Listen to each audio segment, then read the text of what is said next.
ওই শালা গ্রামদন, এখানে কোনো নোংরা মাল লুকিয়ে আছে? ওই শালা, আমি এখানে টপ করতে আসিনি। ওই শালা এডেন ঢুকে দেবো পেছনে একদম।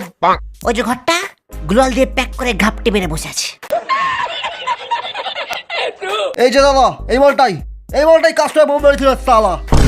এর আগে কটা কাস্টমার এরকম সর্বনাশ করেছিস? হ্যাঁ, আমি আর কোনোদিন কাস্টম মারবো না বাবা। ও কাকু, আমি আর কাস্টম খেলবো না। তোকে কাস্টম খেলাতে আমি এখানে আসিনি, তোর গালে এন্টেন ঢোকাতে এসেছি। আমি কাস্টম খেলবো না, আমি আর গিল্ডেই থাকবো না। আরে গিল্ডে তো তোকে এমনিতেই রাখবো না। এই গ্লোয়ালটা ভাঙতো, গুছিয়ে কেন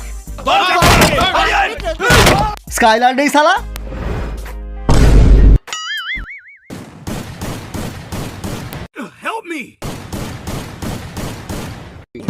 বাবা কি দিয়ে মারলি রে? ছিল আলোক হয়ে গেল অ্যাডাম। কাকু কাকু, আমি ছোটবেলা থেকে নোবরা কাকু, আমার নাম নোবরা ঘোষ। আয় আয় মার মার, আয় আয় মার মার, আয় আয় মার মার শালা। আমি নোবরা তো মার শালা। আমি কি ট্রেনিং গ্রাউন্ডে অ্যাডাম নাকি রে শালা? যে পাচ্ছে শালা ডং ডং করে বাজিয়ে দিয়ে যাচ্ছে।